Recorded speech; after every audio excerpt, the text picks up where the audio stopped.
Support for this podcast is provided by Subchuck Law.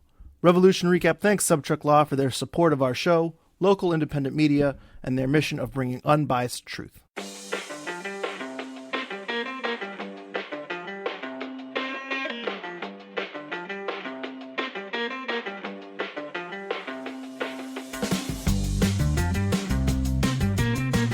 Welcome to our annual predictions episode of Revolution Recap with our 2023 edition of Bold Takes.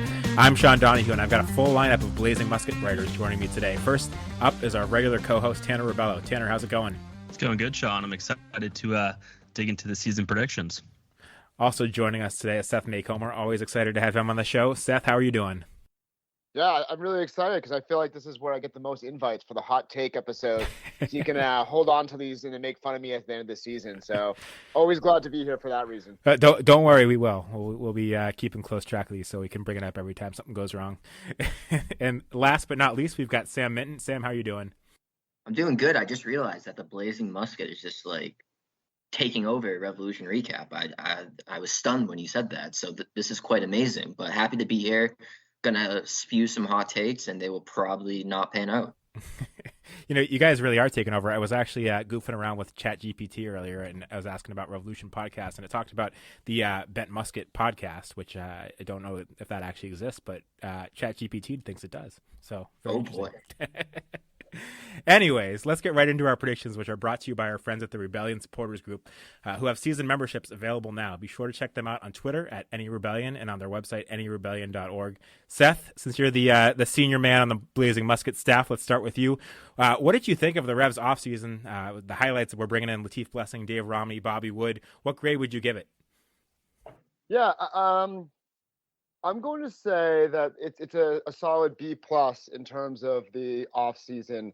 I think what was good is that Bruce Arena went and got guys that he knows, first of all, and that also are durable individuals. I think last year the Revolution were hurt because there were so many injuries, and you bring in Dave Romney, who basically played every single game when he was with Nashville. He's a known commodity. He was someone who knowed Kurtanafo and Bruce Arena back in the LA Galaxy. Plus, he's someone who just hardly ever takes a day off. He takes care of his body. He does really well. Hopefully, I'm not jinxing him, but I think it was really important to get a center back who's going to be there very reliably, because last year, Henry Kessler was limited to only playing 21 games. Andrew Farrell missed a few games, including that really crucial second leg down in Mexico in the CCL. So you needed to bring in a little bit more stability back there and a little bit more reliability back there. And I think the same was true with Latif Blessing, is that you needed a partner for Matt Polster. And I talked to Matt Polster, and he admitted that when you play by yourself in that position, it can get overwhelming. And he said that someone like Latif, who's been around for a long time, knows the league really well, plays a lot of games when he's healthy, and is available for those games. It was really important to have him in there to help protect that back line. So those are really reliable individuals to bring in. Nacho, bringing him back in, he's a player that can play out wide, and he's someone that showed a lot of creativity. I'm not sure if he's a starter, but someone really good off the bench. And Bobby Wood, we'll see what happens with Bobby Wood.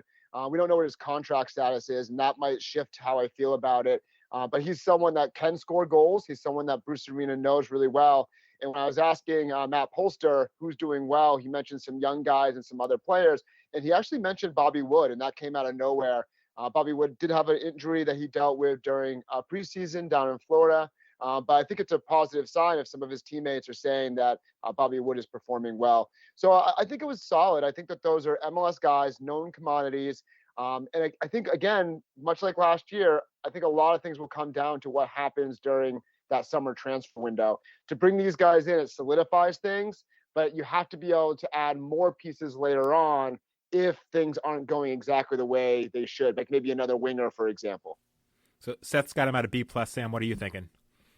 I probably have him at a C+. I'd agree with Seth just overall with the Dave Romney and Latif Blessing. I think those will be good ones.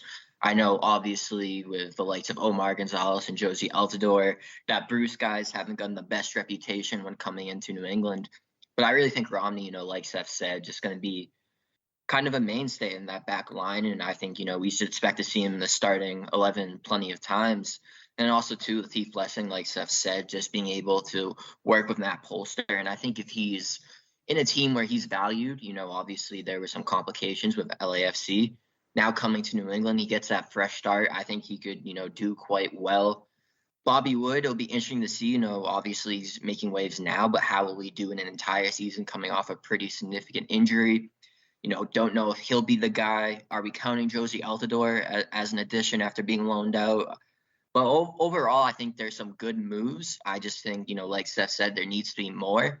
And a lot of it seems to be just hoping that guys like Dylan Barrero and Giacomo Veroni, which I guarantee we'll talk about later, that they're able to bounce back from, their debuts in MLS. And now that they have a full preseason, become, even better players and almost act like an addition in the offseason. But, I think they've made some decent moves, but there's definitely some more to be made. So I'd give it a C+.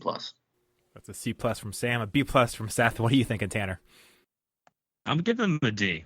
And the reason I'm giving them a D is I kind of wanted to see something different from Bruce Arena. I think he's fallen into this trap of relying on players that he's familiar with. I do like Dave Romney. I think that could pan out for them, but I wanted to see something a little bit different from Bruce this offseason, but it just appears he continues to scout what he's familiar, bring in what he's familiar. So I think that's a concerning trend, and the fact that they still have Altidore on the roster, Omar Gonzalez on the roster, and they haven't used any of their offseason buyouts, is also a tad concerning. So I'd give him a D. Yeah, Tanner brings up a good point, and that's one that I wanted to bring up. I want to go with a B-, a little bit more positive. I like the additions. I like Dave Romney. I like Latif Blessing. I think those are both going to be good players for the Revolution this year. But what Tanner brings up and that I wanted to bring up is the fact that Omar Gonzalez and Josie Altidore are still in the roster, still taking up a lot of resources. I thought one, if not both of them, they would find a way to move on from, whether it was a buyout or mutual termination or something. And there's just a lot of assets being put into Josie Altidore. And when you take into consideration the addition of Bobby Wood, and the fact that we don't know whether or not the Revolution are going to even play with two strikers this season, you have two strikers in Wood and Altidore that, similar injury histories, similar form histories, don't know what you're going to get from either of them. And we don't know Bobby Wood's contract, but he was, I think he was at $900,000 last year. I assume it's a decent drop off from that, but either way, it's a lot of resources into two guys that might be your third and fourth choice striker on a one striker system, depending on what we see. So I like the additions. Not as happy about the lack of departures of Altidore and Omar Gonzalez. So we talked about the offseason moves. With those offseason moves in mind, where does everybody think the Revs will finish? Sam, let's start with you this time. Yeah, I think especially after last season missing the playoffs, I would say that playoffs are probably the goal for this team. But I would say, the Eastern Conference, it's going to be tough. You have Toronto, the addition of Sean Johnson, I think will be key in, boosting their back line with Matt Hedges. You got Cincinnati, Orlando's kind of recharged. There's a lot of good teams in the Eastern Conference. So I think, it will be difficult. I think the Revs will make the playoffs. I have them coming in around 7th place. It'll be interesting to see just overall how they're able to do once they get there. But overall, I think that the playoffs should be what the team is aiming for. And if you were to miss it, it would be a pretty big disappointment. So I'm going to go with 7th. What are you thinking, Tanner? This is a tough season to predict, especially the fact that Gustavo Bo hasn't even really been with the team. Veroni wasn't very healthy last year, Dylan Barrero as well. There's a lot of unknowns. I think with this team, they have to make the playoffs, but I think it's going to really need for them to hit on some of these offseason acquisitions, also to see a player like Veroni and Barrero take that next step forward, and potentially, like I think Seth had mentioned earlier, in the summer transfer window, I think they're going to have to hit in there too. So I think they can squeak into the playoffs, but they finished 10th last year, and I don't know if they did enough to improve the team to really push it over the top. So a couple of squeaking into the playoffs so far, it sounds like. Seth, where do you have them? Yeah, maybe I'll be the optimistic one this entire episode. And I get why there's pessimism after last year. I'm going to say around 5th place in the East. I think those are some really good teams, Cincinnati being one of them, Philadelphia being another one of them. To me, if you think about last year, the hard thing was that the team was just injured so often. And you just couldn't put out a first choice starting 11, and that really hurt the team. And I think this year you have adding a new center back to the fold. So whether Kessler is out or Farrell is out or Dave Romney just wins the job from somewhere, you have more stability in that back line, more reliability in that back line.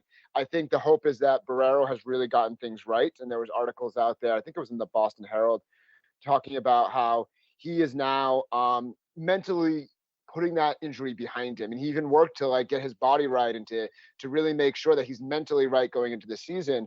And I think Veroni that is a similar situation where he just didn't have the chemistry yet, and he was injured.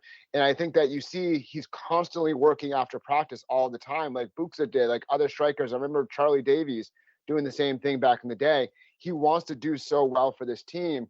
And the hope is that they just can stay healthy. And whether it was just bad luck coming from the team, whether it was the medical staff just not quite figuring out, they did change their head athletic trainer during the offseason. There was something going on last year. And again, it might have just been bad luck. I think the hope is that you get everyone out there, because I think this team with Petrovic, with Carlos Heel, both Andrew Farrell and Henry Kessler told me that as long as you have Carlos Heel on the field, you're going to be competing for a trophy. If Giacomo Veroni can find form, Barrero, I think, is very, very good. I think he's a very dynamic player. And then you add Bo in, and I think we forget that when he's healthy and when he's on form, Bo can be good. And I know that I've been someone that's critical of Bo, but he's a game changer as well if he's in the right form and in the right system. So I'll be curious to see how the early season goes, and with the idea that no one believes no one understands the importance of the final part of the season more than Bruce Arena. That you can lose some games along the way, especially at the beginning of the year. And at the end of the season, as long as you get hot right into the playoffs, you can do pretty well. And I think that Bruce Arena understands that. So I think the idea of finishing 5th or 4th is definitely achievable, and then hopefully making a good playoff run. Yeah, I've actually got him at 5th too. I thought I was going to be on the pessimistic side, but I guess not today. But I think I've said it a lot in past episodes. I think it all really comes down to Giacomo Vrioni. I think the Revolution, as long as Carles Heel is healthy, are going to create a lot of chances. With a healthy Dylan Barrero, I think that's going to only help in that department. So a lot of it's going to come down to the striker position, and there's too many red flags or too many question marks about the form and the health historically of Gustavo Bo, of Josie Altidore, and Bobby Wood, where if Giacomo Vrioni doesn't show up and doesn't be the player that the Revolution think he is, I think the Revolution are really going to struggle to make the playoffs. But on the flip side, if he becomes the player that the Revolution probably thought he was capable of, and is a 15-plus goal scorer for the Revs, I think they could actually be a contender. I think that's how much rests on his shoulders. So I'm going to kind of split the difference and say they're going to finish 5th. But to me, it all really comes down to Vrioni being healthy, in form, and being the striker that the Revolution thinks he is, which is really needing to be the type of guy that Adam Buxa was in his absolute best for the Revolution, which is a 15 goal scorer for this team. So that's where I come down on that one, and I struggle because I still haven't seen enough from him, and I would have liked to have seen him score more goals in preseason. But to me, the Revolution's fortunes really largely rest on what he can give the Revs. With that, let's get right into our predictions about individual players. I'm curious from each of you for a player that you think will do better than expectations this season. Tanner, I'll start with you. It's oddly going to be Josie Altidore. I think the expectations are so low for Altidore that if he's on the team, he's going to beat expectations. So I actually think that there is an opportunity for him to have an impact on this team. I'm not sold on Bobby Wood. Gustavo Bo, he's not with the team right now, so there might be some early minutes this year for Altidore. And the fact that he isn't bought out and there hasn't been an announcement, I think he might be in the plans for them. So I think Altidore is someone that could beat expectations, mostly because there aren't any with him. But I think there is some upside that some people are probably overlooking because he is a pretty good player. He just hasn't shown it yet.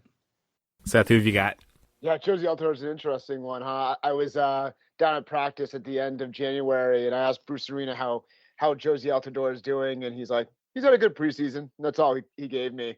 And then I think what's interesting is that if you've seen the last 2 games, there's been a crew that's been together completely the same, and it's a lot of the starting names. It's Petrovic, it's Carlos Heel, it's Barrero, and the striker that's been involved in that is Josie Altidore.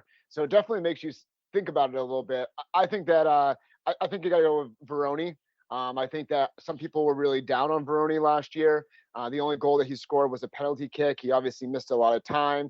People started kind of questioning whether he's a good player or not. This is someone that led the Austrian league with 19 goals, I believe, 17 or 19 goals, tied for the top. So he's someone that can put the ball into the back of the net. And it reminds me of Buxa, to be honest with you, that a lot of people were down on Buxa and thought that he was a bust in that first season. There are people on Twitter that were kind of saying something similar, that he wasn't very good. I think that you hope that he has to be good. And I think, much like Sean said, that the Revolution's success this year depends on that. And he'll get plenty of opportunities to show that he is a goal scorer, that he is someone that will hopefully one day go back to Europe and show that he's a talented enough player to do so. So I think he has lots of motivation to prove haters wrong. I think Andrew Farrell said that in my interview, that he's going to go out there and try to prove the haters wrong. He's putting in the work. He's doing all the right things. So I think that expectations going into the season are a little low for him because he only scored 1 goal last year and has no goals during the preseason. But I think over the course of the 34-game season, he will prove that he is a competent striker. How about you, Sam? Yeah, I'm going to be honest. Veroni was my guy as well. But, also I do think that Dylan Barrero is also going to improve. It's been talked about a bunch. Just having that full preseason is so important. And I think when it comes to Barrero, he obviously has the skill on the field. He's able to go at defenders, especially when he first came here. Kind of reminded me of Tajon Buchanan, obviously not at that level yet. But just with his ability to go at defenders and, kind of cause chaos on that wing, it definitely stood out. I think something that Bruce Arena said, it was in an article with Rich Thompson, the Boston Herald, is that he really just needs to mature as a player. And I think, obviously, we hope that these signings can come in and make an impact right away, but especially with someone like Barrero, utilized under the U22 initiative, I think it was going to take some time, even if we didn't want to admit that. So I think, again, having that full preseason, just coming in motivated, looking to, prove the haters wrong, as Seth said for Veroni, it will be the same for Barrero. And I think, he should improve. And similar to Veroni, he wants to eventually go to Europe and just continue to become a better player. So I think, that full off season, we should expect to see it from Veroni, and the same thing can be said of Barrero. Yeah, I think those are all interesting picks. I like the Altidore one because I think the expectations are so low that 1 or 2 goals would be exceeding expectations for him. And I think Vrioni and Barrero, the expectations are somewhat high already, but I expect both of them to have good years. I'm going to say Nacho Heel for me. My expectations when he originally signed for the Revs were very, very low, and I think they've been raised a little bit because he showed some flashes in his minutes last year. But based on the composition of the Revs roster, if they play with wingers this season, there aren't a lot of options. So I think that he's going to get a decent amount of minutes as the Revolution experiment with formations. And I think he's actually going to end up being a better player than certainly what I expected when the Revs first signed him, and even maybe better than what the expectations are now after we've seen him play a little bit for the Revs. On the flip side, do we have a player that we think will do worse than expected? I guess, Sam, I'll start with you on this one. Yeah, I mean, I think that the fact that Gustavo Bo has just been away for the team for so long, he is getting up there in the age as well, too. I think it could cause him to have a difficult start to the season. And obviously, being a DP striker, there's some high expectations. So, honestly, I think if that stumble possibly does come and it lasts throughout the season, we could really see a down season from Gustavo Bo. Now, obviously, he could easily prove me wrong and just come back raring to go. He was, training in Argentina. I believe he was training with the team he owned. But, just being able to be away from the team, that definitely, I think, will have an impact. Maybe even in a game against Charlotte starting off, instead of seeing him be in the starting 11, we're seeing him come off the bench. There's nothing that you can replicate match fitness in terms of not playing in those preseason games. So, I really think if things don't go well for Gustavo Bo to start the season, it could just have that snowball effect throughout the rest of the season. So I think Gustavo Bo is my pick to possibly have a down season and fail to reach expectations. Yeah, you took the words out of my mouth, and he's a guy that I think always takes time to get going, too, when you see that when he comes back from an injury or at the start of the season. So the fact that he missed preseason, it makes you wonder how long it's going to take him to find his form and his sharpness, especially at this age. So now I got to be thinking as I let Seth and Tanner go for a new one, because that's who I was going to go with. Seth, what are you thinking? Yeah, I think Bo is my pick as well. And we talked about it before, that Bo is kind of limits what the Revolution can do as a formation. And he's best as a second striker. So as a result, are you looking at that 5-3-2 formation? If I got the numbers, yeah, I got the numbers right there. If you do that, then you're leaving out a player in the midfield, whether it's Barrero or Latif Blessing or Carlos Heel or Polster. What do you do in that situation in order to fit Bo there? Or you can play that diamond where you get everyone on the field except for a center back. But we know that diamond can be troublesome because it leaves Matt Polster having to cover a lot of ground. So I think it's going to be difficult to figure out where do you fit Bo into this lineup. I do have a little bit of a theory that with Bo, maybe Arena was keeping him because he can play as a lone striker. If Giacomo Veroni really isn't working out, maybe Bo is your lone striker and you're using Veroni off the bench. That's pretty tough to have one of your DPs being benched and the other one starting. But I think for Bruce Arena, who maybe is like 1 or 2 years away from retiring, it's about winning a championship. And if that means hurting some egos or making guys, sit on the bench for a little bit, maybe that's what he has to do to try to get that elusive MLS Cup. Keep in mind in 2021, at times Bo was starting as striker and times Buxa was starting as striker. It wasn't always a situation where they were both in the starting lineup. So maybe, the fact that Bo is a known commodity, he's already under contract. Maybe that's part of the reason why he said, I'll bring you in and keep you around just in case I need to use you. But I think there's so many, strikers that one of those guys is going to have a disappointing season. There's just no way you can get all of those guys on the field. So Bo being a DP, it feels very likely it's going to be him. Expectations are kind of low for Josie Altidore, like Tanner was saying. Maybe Bobby Wood ends up having a disappointing season because, he doesn't really get many minutes up there versus the rest of the competition.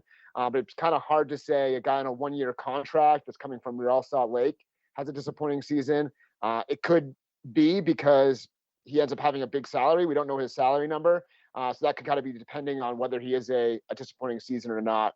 But I think that, it's obviously repeating a lot of what Sam said, but I think the easy choice here to say is Gustavo Bo. Hopefully he proves me wrong. Hopefully, he ends up fitting in really well and having good chemistry. But I can see it being maybe a little bit of a difficult season for him. Tanner, have you got anyone different?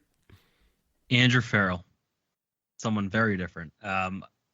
Farrell's been an Iron Man for the Revolution since coming in the league. 2013, 26,000 minutes, over 300 starts. But, if you look at that back line, you have Henry Kessler, Dave Romney, obviously could go 3 at center back. But I just look at Andrew Farrell, 30 years old, all those miles on his legs, playing on turf for, the majority of his games. I think eventually it's going to fall off for him. And I think that there's increased competition at center back. I think Henry Kessler is going to have a bounce back year. And I think he's going to put a lot of pressure to be in that starting lineup. And I think you brought in Dave Romney to start as well. So I could see Andrew Farrell having a declining year for him. Yeah, I'm gonna go the opposite. My prediction was gonna be Bo, but as I said earlier, but I'm gonna go out there and I'm actually gonna say Henry Kessler. I think a lot of people are expecting that Dave Romney is gonna supplant Farrell in the lineup. My guess is that by the end of the season, it's actually gonna be Kessler that gets taken out of the lineup for Dave Romney. I don't think they're gonna be playing a 5-man back line, other than in special circumstances. I don't expect that to be their formation, so I think it will be 2 center backs. But I think by the end of the season, it might be Kessler that's benched for Romney. So that's my prediction. It's also my bold prediction, which I'm going to get into later. But and I just, over the past couple seasons, he's struggled a bit, despite being pretty young with his health and staying on the field. And, everyone points out all the penalty kicks Farrell gave up last year. Henry Kessler was just one behind, was not his best year either. So yeah, it could go either way, but I'm gonna go with Kessler since Bo has been taken too many times. Next one, top scorer. I think we've gotten a hint from a few of you on this one. Seth, who do you think is going to be the Revs' top scorer this season? Yeah, I think it has to be Veroni. I think if the Revolution are going to be successful this year, it has to be Veroni. He's going to be the one that's going to be at the point of the attack. He's going to be the one hopefully trying to finish tap-ins and hopefully scoring goals and creating opportunities himself. I think if it's anyone besides Veroni, the Revolution probably had a disappointing season, or they just had a really good season from someone surprising. Whether it's Tanner's pick of Josie Altidore, or maybe Bo comes back and is absolutely fighting for that last year and proud to wear the crest, or maybe Bobby Wood is finds his form and turns back the clock a little bit. But I think that if the Revolution are going to be a good team, then Veroni has to be the top scorer. How about you, Tanner? Yeah, I'm actually going to go with Carlos Hill. I think it's a little bit different of a pick. I think the Revolution are going to really struggle at the striker position. I think it's going to be a rotation of bodies. And I think Carlos Heel is going to find his finishing touch, and he's going to lead the team in goals once again. Who you got, Sam? Yeah, I mean, Seth stole it right from me. I think Veroni's just going to have a good season. He's just been putting in the work, and now it's all about translating that onto the field. And, I think that especially with Bo possibly, having to get acclimated, that could, help him get some goals early on. But I think obviously with how we've been talking, it's not surprising that we think Veroni's going to lead the way in terms of scoring. Yeah, I gotta agree with you guys this time. I can't force myself to pick somebody else. I'm going with Vrioni as well. I do like Tanner's pick of Carles Heel. I think to me it's kind of a 50-50 chance that Vrioni is the Revs' leading scorer, and if he is, the Revs are successful. If he's not, they struggle. But if he's not the leading scorer, I think there's a number of guys it could be, including Carles Heel. So I'm going to take the 50% chance in my mind and take Vrioni, because if it's not him, I could see it being Bo. I could see it being Carles Heel, and who knows, maybe even Bobby Wood surprises me. I don't know, but I do think for the Revs to be successful, it needs to be Vrioni this season. So that's my pick. On the, I guess not necessarily the negative end, but could look at this one of many ways. Name a player that you think will not be on this team's roster by the end of the season. And that could be because they were cut, because they were traded, because they were sold to Europe, or otherwise. And that's, something that happens either now or mid-season, not something that happens next offseason, but somebody that's not here come playoff times or come to the end of the season. Tanner, let's start with you. Omar Gonzalez. I think he's the odd man out. I think he will end up being bought out. Obviously, we'll know very shortly whether or not I'm wrong, but my pick has to be Omar Gonzalez. How about you, Sam? Yeah, I guess I'll go in a more positive route. And I just think now's the time for DeJuan Jones to strike and really get that European deal. Obviously, since that kind of U.S. men's national team camp and, the friendlies that have come, we haven't seen a whole ton of him. So that's a bit concerning. But I think overall that just with him being in the U.S. men's national team January camp, getting those minutes, I think, he's going to want to get that Europe deal. He mentioned with Andrew Levy that, he was close at one point.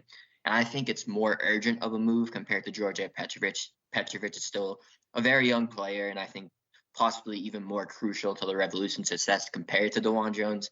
I think if you do transfer DeJuan Jones to Europe, you can definitely survive and still make the playoffs.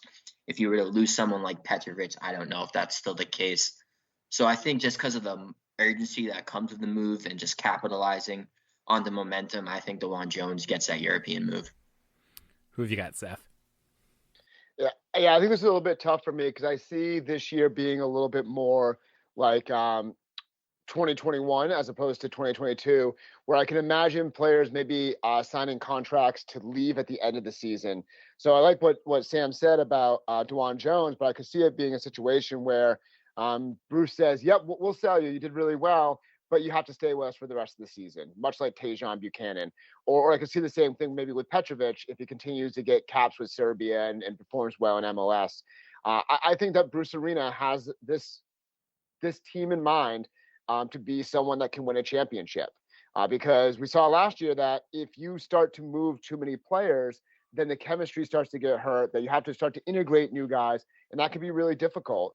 Talking to Henry Kessler today, that's one thing that he said is that this team didn't have as many changes, and that's a huge positive going forward. So as I avoid your question for a little bit, Sean, I could go a few different ways with this. I might go with Gustavo Bo. If Veroni does well during the first half of the season, I could see a scenario where Gustavo Bo, in his last year of his contract, they agreed to mutually part ways. And as a result, he goes back to Argentina and maybe the Revolution use that DP spot on someone else. Maybe they realize that the formation just isn't going to work with all three designated players, so they want to go a different route. It's kind of a mutually agreed to part ways, shake hands. It's all good. Of course, Gustavo Bo has a green card at this point, or soon going to have a green card. So it'd be kind of interesting to go through that entire process and then leave mid-season. But I could see a world where that happens. Josie Altidore is another pick that I could see maybe, another loan out happening because he's not getting the playing time that he wants. Yeah, I think all of those are good picks. I'm going to steal Sam's and also say DeJuan Jones. I generally agree with Seth's reasoning about, players stay until the end of the season. And I think that probably applies to Petrovic. Given he's a young guy, he's only been here half a season so far, a little more than half a season. I think the Rebels will hold on him to the end, but I feel like DeJuan Jones, given his age, 25 years old, he's not that young anymore. And I think his opportunity is now. If he has an opportunity to go this summer, join a team, be there for preseason, potentially play this season in Europe, that's probably much more necessary at this point in his career that he joins and starts in preseason and has a chance to maybe fight for playing time. Where joining in mid-year is very hard to do, and for a guy that's younger like Petrovic that might be a backup for a little bit first, that's maybe an easier move for him to do than for someone like DeJuan Jones that at his age probably wants to start or at least have an opportunity to be there in preseason and compete for minutes. So I like the DeJuan Jones pick, so I'm going to steal that one. I guess one last one before we get into our real bowl predictions. Are there any guys on this team that you see getting league awards this season, whether that's goalkeeper of the year, golden boot rather, making the MLS best 11, comeback player of the year even, I suppose, anything like that you could see from the guys in this team? Sam, I'll start with you. Yeah, it's kind of bleeding into my bold predictions, so you're getting 2 for 1 here. But I think if there's anyone, Jack Peniotto, watch out for him. Obviously he's been able to get a lot of minutes in preseason. I know Caleb over at Prost broke it down. But Seth's very high on him, and overall his teammates seem very high on him. I think he can definitely end up competing for, a spot in the starting 11. So I'll go out there and I'll say that Jack Peniotto could be in contention for that Young Player of the Year award. I like it. What do you got, Seth? Yeah, I think Petrovic is the easy call. I think that some of these awards are funny because it's all about the hype, and sometimes the hype in the year before. I think about Matt Turner, and for years he was kind of a very good goalkeeper, but it took a while for him to be like fully in contention and for all the voters to truly know his name. I feel like the consensus around the league last year was that Petrovic was very good, and he does very well in the voting last year. I can't remember if he finished second or third. He was very high up there. Second, yep. Second, and that was only in a half a season. I think there's a little bit, obviously, pressure because that was a small sample size. So it'll be really interesting if he can sustain it for the entire year. Also, depending on what the back line looks like as well. But I think Petrovic, everyone knows his name now. They're going to be thinking about him. They're going to be looking for him. He's someone that I can imagine getting goalkeeper of the year. I think Carlos Gil is another one that he's been around for so long. I imagine he's going to be on that first 11. It's going to be about being healthy and whether or not the people in front of him are finishing goals. But those are 2 that I could see. And I really like Sam's pick of Jack P because I'm a big fan of his. I think that when I'm watching him, whether it was with Georgetown or whether it was with the U19s, highlights that we saw from the goal in preseason, his feet are really good. And his movement is really good. And I think it's a huge positive that he's willing to play inside and out because obviously on the inside, it's very crowded. There's not really opportunities to play. So if he can go outside and start taking guys on 1v1, and we see that in the, during preseason that Bruce Arena is using him there, and that when I interviewed him, he said, I can go out there, I can take guys on. And you love to see that type of confidence from a player. So I think it'd be really fun. I'd be really amazed. He said he was aiming for about 10 appearances for the New England Revolution's first team. I think he's going to surpass that. And that'd be a cool one. I'm not really willing to say that as a pretty bold prediction, but I definitely think Petrovic and Carlos Gil will get accolades for this team. Yeah, I'm going to get mine out of the way before going to Tanner because I agree. I think it's Petrovic and Carlos Gil, and I think those are kind of the easy way out, I have to say. But I agree with those. Tanner, anything different? Yeah, no, I agree with everything you guys said. I think, Jack P really is a special player. He's one of the best young players I've seen come out of the academy in a very long time. Watching him at Revs 2, you could just tell he has the potential to be a really special player. But to give something a little bit different, I think you could see Dave Romney go for Defender of the Year. I think he's going to have a really good year for the Revolution. Ooh, I like that one. We had a lot of bold predictions from listeners that I'll kind of weave in with ours. But before I jump into our final bold predictions and also share some from our listeners, I want to take a minute to talk about the sponsor of our podcast, Galacco Kits. Galacco Kits is the go-to place to bring unique vintage jerseys to your home. The passion for the beautiful game doesn't have borders, and neither does the selection. And if you head to GalaccoKits.com, you can get 15% off your order using the code RevsRecap. That's RevsRecap at checkout for 15% off your order. Plenty of Revs gear if you can't afford the new Revs jersey, which customized will cost you about $200. You can get stuff a lot cheaper at Galacco Kits and use code RevsRecap. With that, let's jump into bold predictions. Some of these have already been covered. Several people actually said Petrovic wins goalkeeper of the year. Porter was one of them. Randy LH asked us what the odds of Petrovic winning goalkeeper of the year were. Let me jump into your guys' predictions, and then we'll kind of go through some of these listener predictions, see if any of them match up, and see if we have any thoughts on those. Seth, what is your bold prediction for this season? I'll go with that. This is Bruce Arena's final season. I think that's been a question that's been around for a few seasons now. Like, when will Bruce Arena, call it quits? I think in 2021 there was a question. There's an article, from Kevin Baxter over in LA, and in it there were some quotes talking about it's not going to be about the perfect story book ending per se. It's going to be about when Bruce Arena wants to hang it up.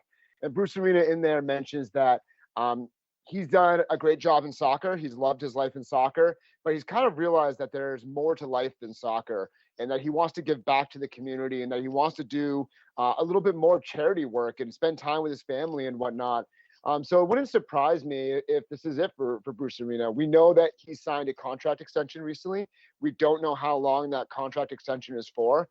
We don't know if he's going to be held to that contract extension. He might decide, like, I'm done. And I'm sure the Cross would say thank you and appreciate your service. I think what's really interesting about this year is that it really feels like a championship window to me. Like, yes, you have Carlos Heel next year, but you're losing Gustavo Bou. Maybe you sign him again, but he's aging in that situation. You guys mentioned Dwan Jones and Georgi Petrovic. How long are they going to be here? So if you lose those two players, those are big pieces that you have to replace. Andrew Farrell is getting up there in age. Henry Kessler is someone who has expressed, heading elsewhere in Europe at some point. But it wouldn't surprise me again if he stays with the New England Revolution. I think the roster where it's currently constructed is pretty stable. I mean, if you think about the starting lineup, I don't know about you guys, but I feel like a lot of it's written in pen. That you can, if as long as people are healthy, I have a pretty good idea what this lineup looks like. And I think the big reason why last year was such a struggle is that we didn't know what the lineup was looking like. And part of that had to do with injuries, but also we didn't really feel like we truly knew, where the best pieces were on this team. And I feel like right now it's written more in pen, and there's a little bit more stability, and we kind of have a known idea of what this team can be if they play to their potential. So I feel like if the Revs do well this year, it really wouldn't surprise me if Bruce Arena calls it quits. And I don't say that in a negative way. I say that more in like, hey, he's, even if he doesn't win, I think there's a legacy here that Bruce Arena has changed the Revolution in some way. And I talked to Brian Bolello about this, and some of those changes were starting to happen before Bruce Arena was there. The training center, there was whispers of a Revs too. But during the time that Bruce Arena is here, the training center is officially opened up. It's world class. Players love it. The heated field that's out there is amazing. Revs 2 is up and running. You're bringing players up into the first team that people are kind of excited about. The team's a little bit more competitive. They're spending more on transfers. I think more than anything else, they have established a little bit of identity in the trade market, where they are known as a team that's going to develop young players and sell them on. And I know that, I put that article out today, and there are some people that are, don't like that the Revs are a selling team. But I think that's a good identity for the Revolution to be, because, Sean, you've been around long enough. People didn't want to come to the Revolution. Like, there are literally people who have said they would rather retire than play for the New England Revolution back in the day. And I don't necessarily think it's that way right now. I think that there are some players that maybe it's not their favorite place because it's winter, because it's turf, et cetera, et cetera. But I think the fact that you're bringing in Barrero and Veroni and Buxa and Petrovic and some of these young up-and-coming players, that's a big deal for the Revolution. So I think that Bruce Arena is going to look at it and he's going to think, is there more years that I want to be out here doing this? Did I already do the job that I set out to do? And I think his legacy will continue no matter what. Because maybe he sticks around and does something within the front office, or maybe he's an advisor in some way. But my guess is that the person that he comes next as coach is probably going to be handpicked by him. Whether it's Dave Vandenberg, who's very highly touted. I think the Athletic put him as the assistant coach most likely to get a head coaching job next in one of their surveys. I don't know if it's going to be Richie Williams. I don't know if it's going to be Shari Joseph. But I wouldn't be surprised if it comes somewhere from the Bruce Arena coaching tree and that legacy continues. So yeah, that's going to be my bold prediction, that Bruce Arena's last year is this year.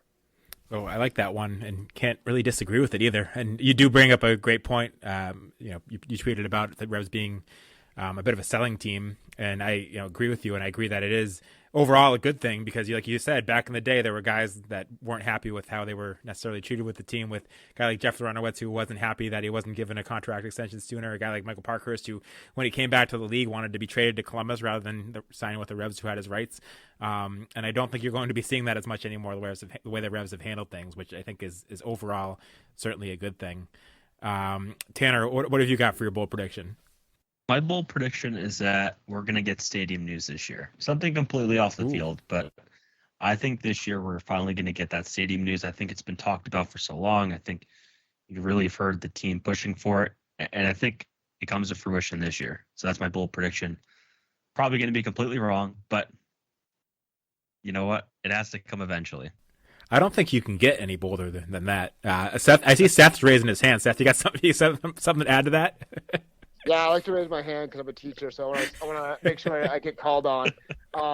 Yeah, I agree. Like it's bold, it's very bold, but I really hold on to this idea that Taylor Twellman told Sam and I and Tom Quinlan as well at Carlos Heel's MVP ceremony that this is the closest the Revolution have ever come. And obviously since then we've gotten like little whispers of stuff happening in Everett, and maybe it's not going to happen because certain things were not passed in bills that would have been advantageous to the Revolution. But I really think that, maybe I'm a fool. Maybe, I've been around for a long time, not as long as you, Sean. And I know you've seen plenty of rumors that come and go, and I've seen plenty as well. But I think it makes so much sense for the Revolution to have some sort of plan in place for a stadium for 2026. Like, it won't be done for 2026, but can you imagine, the Revolution capitalizing by saying, in 2027 or 2028, you can put your, we're going to have a stadium, put down your deposits now. Like, I just think that I'd be concerned that if it didn't happen around this upcoming World Cup, that it's just never going to happen. That like it would literally have to be given to the crafts for free in order for it to happen. I just think it makes so much sense for it to happen around the 2026 World Cup, much like NYCFC. So Tanner, I really like that one. It's probably going to be one that's laughed at for quite a while. And if it doesn't come true, then somebody will tweet it out on Cursed Revs. But I don't think it's as far off as others might think it is. Looks like Sam's got something to add. I mean, once I heard that, I just had to jump in because, like, I hope Tanner, I hope Seth now too. I hope everyone's okay because that is a bold prediction. I mean, maybe I'm just being pessimistic. I just really thought that, when Taylor said that we were going to start getting some news, maybe I'm being impatient and it is going to come. Maybe it'll come in, 2025, whatever it may be. But that is a bold prediction, and I just want to give kudos to Tanner because if that does happen, I mean, they might as well name the stadium the Tanner Rebelo Stadium because that would be amazing.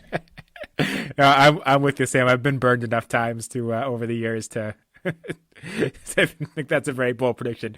We haven't gotten your bold prediction yet, have we? Yeah, well, I mean, I definitely gave the Jack P one. I think that is a bold prediction, but I just came up with another one too, kind of based off of Tanner. Omar Gonzalez. Tanner thinks he might get bought out, but I think Bruce Arena has a plan, and I think that just with all the matches that are coming, whether it be Leagues Cup, the U.S. Open Cup. I think that we're going to see Omar Gonzalez eclipse 1,000 minutes played, and I think he's going to have a role on this team, whether you like that or not. That's a debate for another day. But Bruce Arena seems to be sticking by his guy, and I think he will continue to have a role unless there's a massive catastrophe on the field. So that's my bold prediction. Omar Gonzalez, 1,000 minutes, and will have a role on this roster. Wow, another very good, very bold prediction. My prediction is that Henry Kessler is not part of the Revs after this season. I don't know his contract status, but I think it's a pretty good guess that it's up after this year. We haven't seen it be renewed. We know he's got an Irish passport, so he's got an opportunity to go over to Europe without having to worry about work permits or anything like that. Just the fact that it hasn't been renewed this far. The Revs have a kind of contingency plan with Dave Romney now. I had a prediction earlier that it's actually going to be Romney by the end of the season starting over Kessler. So my prediction is that Kessler will not be here next season. And it's possible that, if I wanted to get really bold, that maybe they trade him mid-season if they find that Dave Romney's doing well and that Kessler's not willing to sign an extension. So we'll see what happens there, but that's my prediction. And then we've got a lot of listener predictions. Now that everyone's figured out how to raise their hand, as I read these predictions, if you have anything to add, please chime in, raise your hand, do whatever you'd like. First one, Robert Chevalier. If you listened to the podcast a lot last season, we talked a lot about the panic meter. Robert Chevalier says there'll be no panic level over 6 this year. That's pretty bold. I think we got well over 6 towards the end of last season. Anyone got anything to add to that? Agree with that prediction? No panic level over 6? I disagree. I think there's going to be an early season panic level, maybe 8. Yeah, especially with not knowing. I think the Gustavo Bo situation is going to be interesting. Seth, you unmuted for a second. Did you have something to add?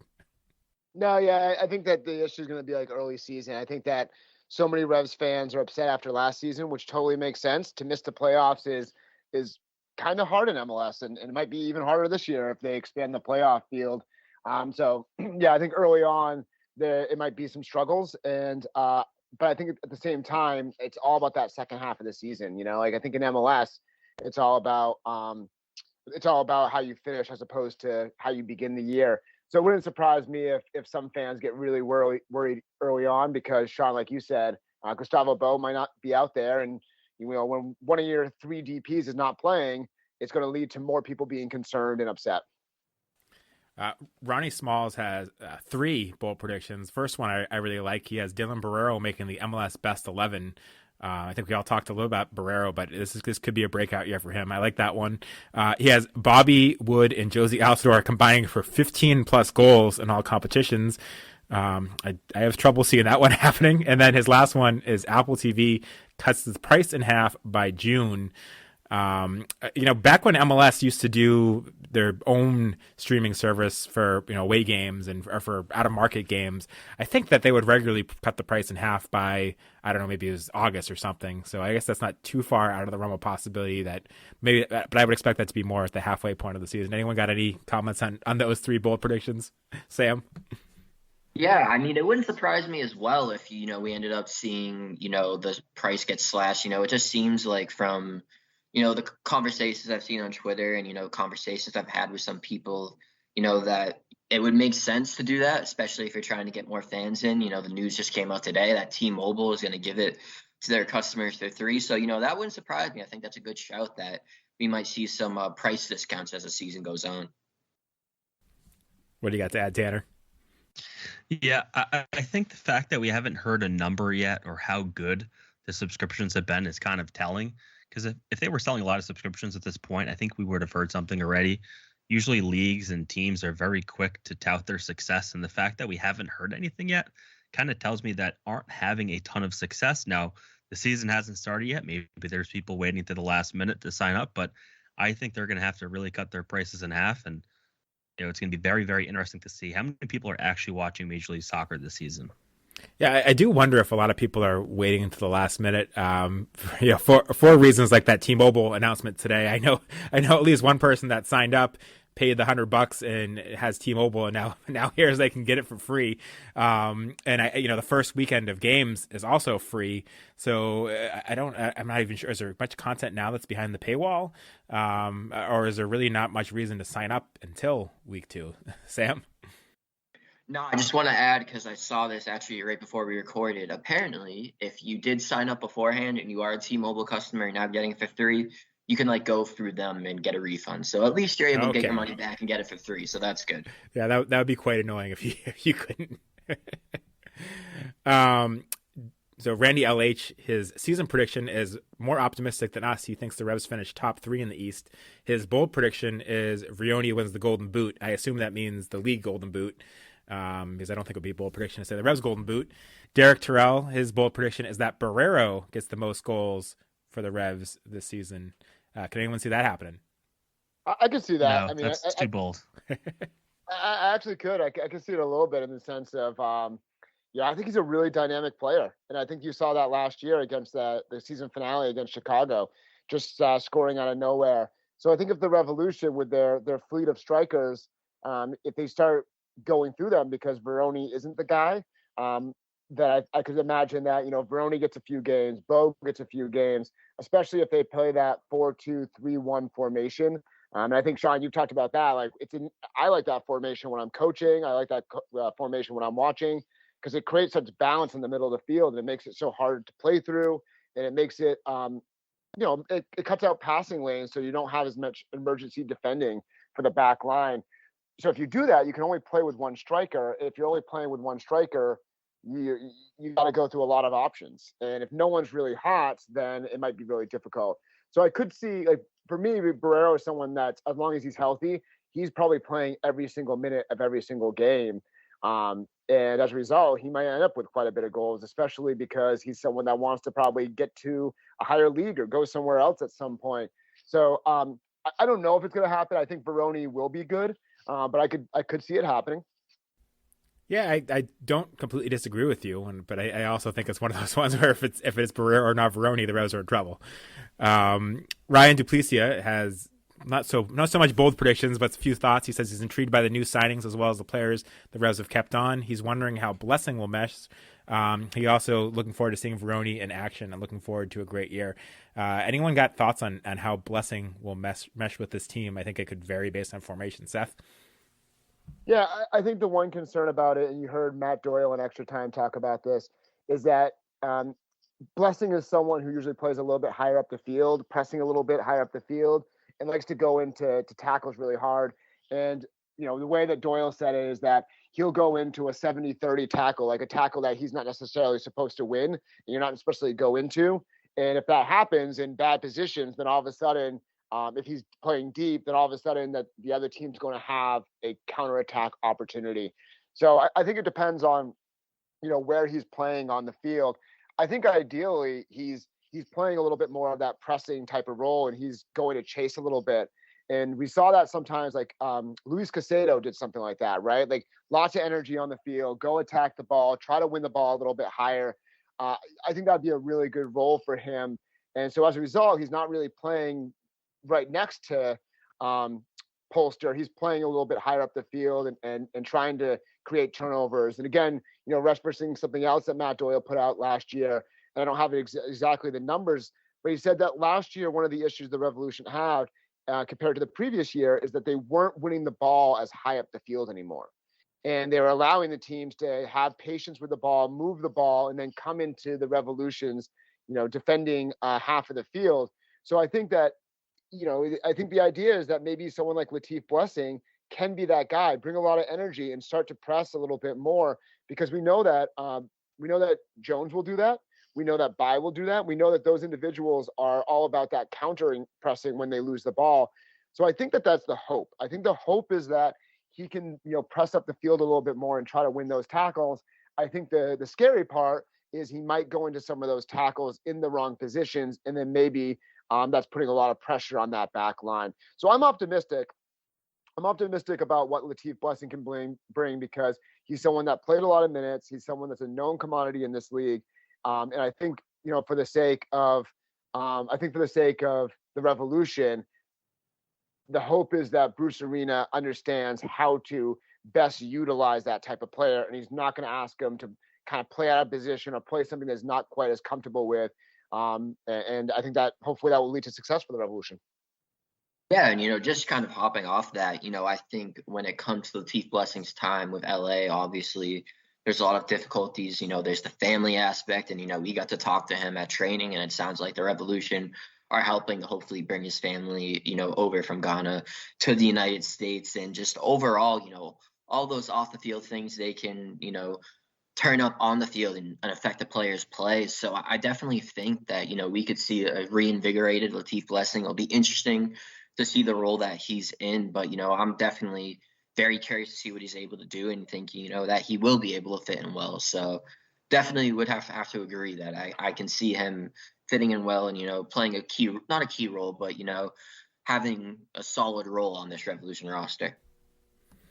Porter's got a few bold takes. He says Revs finished fourth, which I guess isn't that far off from what Seth and I had them. After Vrioni wins Golden Boot, which I also assume means the league Golden Boot, because again, don't think it's a hot take if it's the Revs. He says Barrero has a breakout season. I don't think there's much to add there because a few of us agree with that. Petrovic wins goalkeeper of the year. Also, not too much for us to add there because we agree with it, but Bruce misses out on coach of the year. Carles Heel has a decline. Revs go on to win MLS Cup. Does anyone think Carles Heel might have a decline this season? It is his year 30 season. Everyone wants to jump in. Sam, I'll go to you first. I'm not gonna lie, I wanted to jump in because I believe that Porter said that they're winning MLS Cup, which, I mean, anything can happen, but that was the first bold prediction. So shout out to them.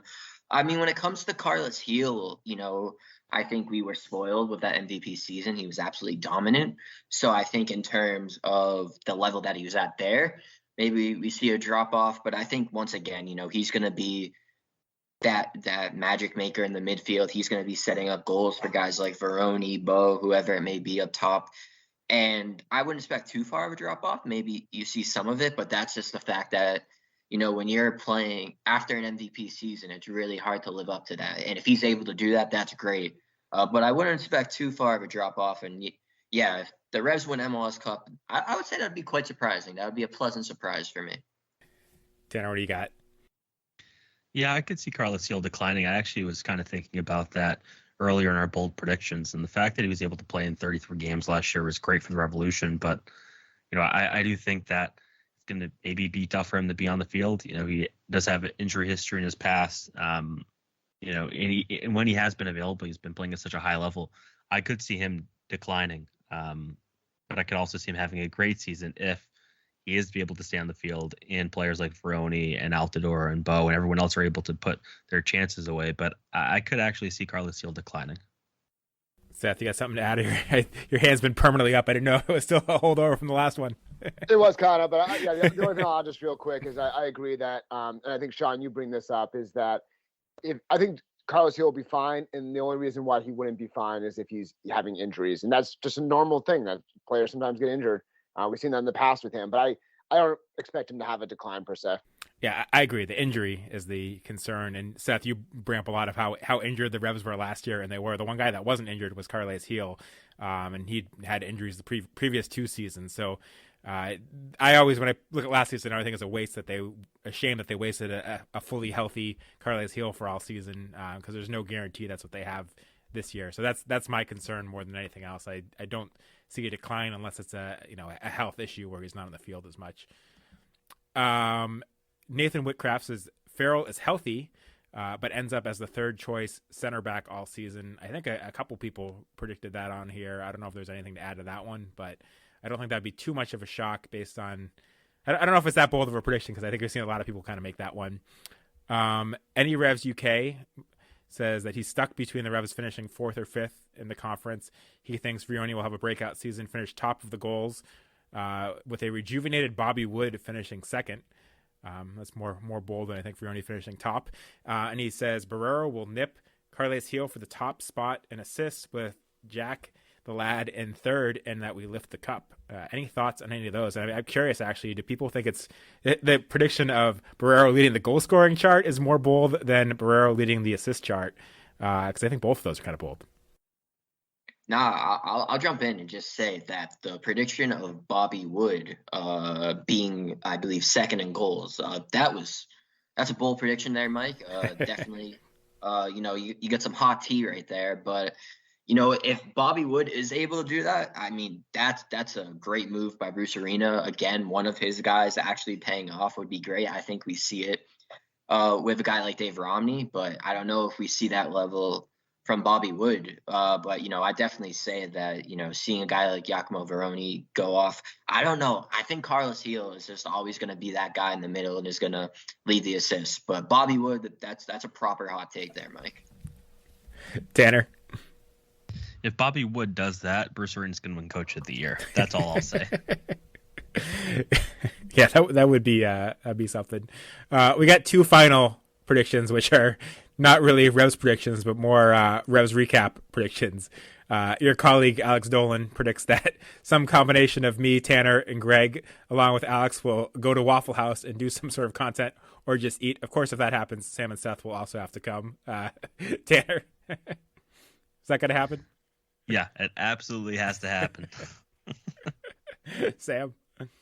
I mean, yeah, you know, Dolan has made this public information, so I guess I'll say this, that you know, hopefully some members of the Blazing Musket will be down in DC for the All-Star game. What that could entail is possibly a trip to Waffle House because according to the lovely, the amazing Greg Johnstone, there is one technically kind of close. And I mean, that will be amazing. That will be content for the ages. It'll be a pay-per-view event. It'll be something that you have never seen before. But yeah, Dolan really wants this to happen, and I want to make it happen for him. So that's a very bold prediction, but I think we can make it happen. Any Revs UK has the same prediction, except at Applebee's. I don't know which one of those two is more likely to happen. Waffle House. You know, yeah, it's Waffle House. Tanner's 100% correct. I mean, you know, shout out to our boy Christopher Lucas. He's more of an Applebee's guy. I could see, you know, maybe you three going up there, but I think, you know, when it comes to me, Greg, Dolan, you know, Tanner now too, it's gonna be Waffle House. We're gonna eat copious amounts of waffles, probably witness some things that we will never see again in our lives. So yeah, it's gonna be Waffle House. And I did want to get all of your takes on the couple pieces of news this week. Well, I guess not really news. We discussed Gustavo Bo missing from preseason to stay home for his green card. I think all of us don't think that's a great thing for his form at the start of the season. But I'm curious what your thoughts are on the trade this week where the Revolution sent $175,000, or the Revolution received $175,000 in general allocation money from Charlotte FC in exchange for an international roster spot, which I believe even with the green cards now, the Revolution don't have any international roster spots. Are you concerned at all that the Revolution have kind of given up any flexibility to sign an international player by doing this, Sam? Yeah, I mean, it will be interesting. You know, like you said, there's kind of that international roster flexibility issue per se, but I think this also could signal that we possibly see someone like Maciel go on, you know, the season ending list, and that would, you know, open one up. But it will be interesting. Obviously, you had guys like Joshua Bolma, who is now, you know, looks like he's going to be probably that backup right back spot. You know, you have him. Obviously, Seth was able to report the news. There was the possibility you had a guy like Andreas Euland. I believe he might have actually not been international. Now I'm saying it out loud. But I just want to give kudos to Seth for that report. So I think it could be a sign of things to come. And when it comes to the cash, you know, the GAM, you just want to be able to put that into action. And you know, obviously there were some rumors this offseason. Maybe now you can use some of those funds when it comes to the midseason, bolstering up for an MLS Cup run. So, you know, good piece of business. You got Carlos Heel and Gustavo Bo getting the green card, so you might as well, you know, make some money and be able to possibly make deals down the line. Seth, what are your thoughts on this one? Yeah, I think one thing with Bruce Arena is that he's kind of showed that he's not someone that just kind of stand pat, that he's constantly working deals and angles and trying to get money and trying to get resources and, you know, bringing in different players. So, you know, I think I'm okay with this. I agree with you, Sean, a little bit. Like, it might be nice to have around in case you're eyeing someone during the summer transfer window. I do really think they have to do something in the summer transfer window. I mean, if you look back in, you know, 2021, the Revolution were doing so well and they didn't do anything. And I think it would have been nice to add a piece, whether it was a piece to get acquainted and get adjusted in order for the next year, because, you know, you're probably going to lose some players, or whether it was a piece just to bolster that season. And, you know, obviously I think in that year, the biggest thing that hurt the Revolution was that huge break. And even with that huge break, the Revolution still almost beat the eventual champions NYCFC. But I think you're often seeing that teams that that do well. I mean, look at LAFC last year, right? Like they brought in some pieces during the summer transfer window, and that kind of pushed them over the edge.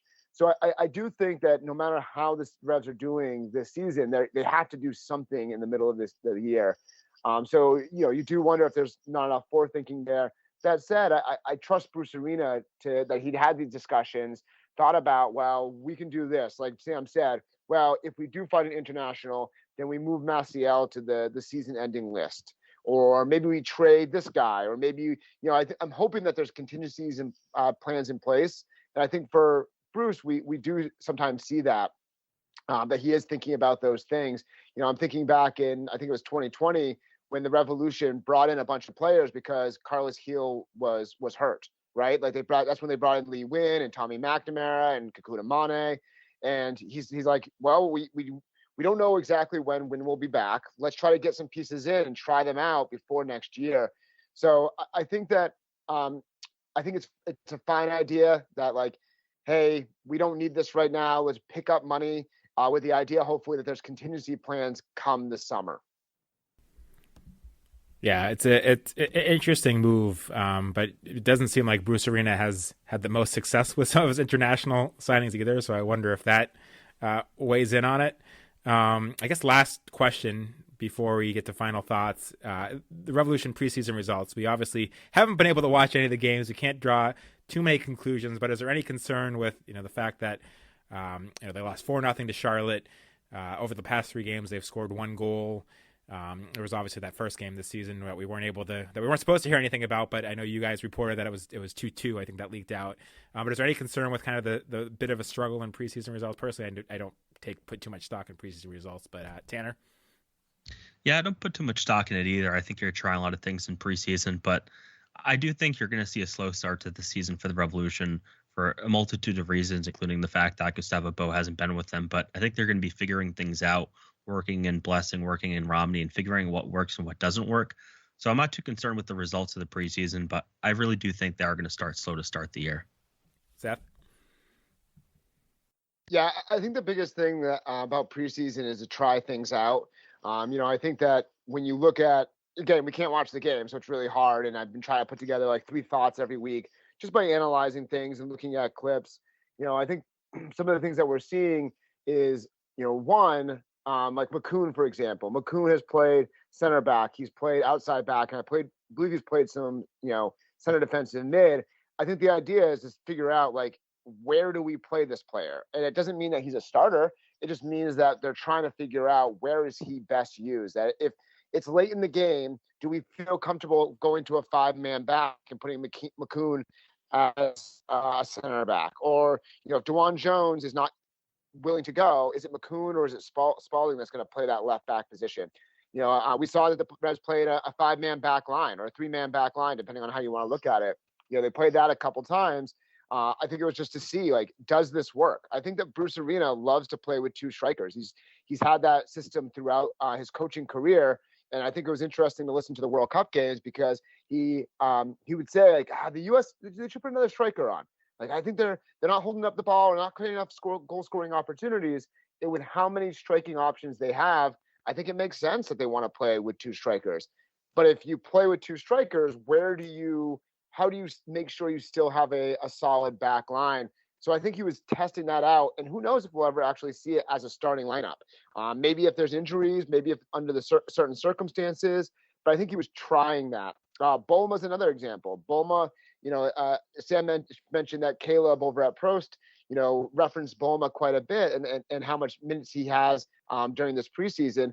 Again, I think it's just more about seeing what type of player that he is. He played a little bit as a wing back. He played a little bit as an outside mid. He supposedly can play in the center, but I don't believe he's played that much in the center during this preseason.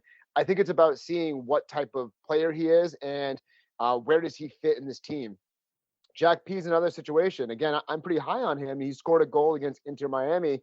And if you follow the Revolution's tweets, they're kind of constantly hyping this kid up and talking about his good feet and his ability on the field. But is he breaking in? Like right now he's playing on the wing, and I could see him playing on the wing against Charlotte early in the season because, the Revolution, Nacho might be still working himself up. Bo, I highly doubt he's going to be ready to start that first week of the season. So maybe he does play there. But, with the amount of minutes he's getting, is it truly an indicator that he's going to be a full-time starter? Again, I'm very high on him. I think that I could see him play early in the season. But I don't think necessarily, another player is Omar, right? Omar Gonzalez has a lot of minutes this preseason. That comes down to injuries. Kessler was dealing with a lower body injury. Farrell was also missing time. So if those guys are missing time and you're thinking about playing a 3-man back, or even if you're thinking about playing with 2 center backs, well, who's the next man up? The next man up is Omar Gonzalez. And I think against the final thing here is the results, how much of the results really matter. When you look at the lineup that went against Cincy, it wasn't the first choice lineup, So I don't know how those goals happened. I don't know if the Revs are really trying to focus on hey, with this lineup, we're really focused on playing out the back. I don't care if you make a mistake, you got to play out the back. Or, the way that we're playing right now, I really want you to hit this player in the center and then try to hit it out wide. Maybe they were trying something tactical that just wasn't working out. So I think without seeing the games, it really becomes hard to say we should be freaking out because the Revolution are losing games by high margins. I think that it's going to come down to those early games and figuring things out. I think it's a little tough to look at the openings of the season. Going down to Charlotte is not a fun place to play. You do get to return home after that against Houston. That's an okay game, I think. Houston, with Ben Olsen, that'd be really fun to see Ben Olsen versus Bruce Arena. But I think Houston's trying to figure out their identity. But then after that, you play against LAFC and Nashville, and those are decent teams. So I'm not worried about the season as a whole, but I could definitely see, the early season, like Tanner said, being a little tough for the Revolution. All great thoughts there, and very impressive work to actually have good conclusions that from preseason games you haven't been able to watch, and conclusions that actually make sense. And I think that's a good segue to tell everybody that they should be reading The Blazing Musket and subscribing to The Blazing Musket, where they can find your three thoughts on preseason. They can find Tanner's notebook. They can find everything that Sam has been writing. All great content there. And on that note, I want to give everyone a chance to give final thoughts and also let people know what you have upcoming on The Blazing Musket and where people can find you on social media. And I'll start with your boss, Sam, the site manager at The Blazing Musket. Greg told you to say boss. I don't appreciate that. But yeah, it was definitely a blast. I'll always love being on Revolutionary Cap. Make sure to, check out all the work at The Blazing Musket. You can follow us at Blazing Musket. You can also follow myself on Twitter at Sam _Minton 22. Seth may be capitalized, my name, so it's capitalized now. But yeah, check it out. I'm doing a lot more Vermont Green stuff. Absolutely loving it.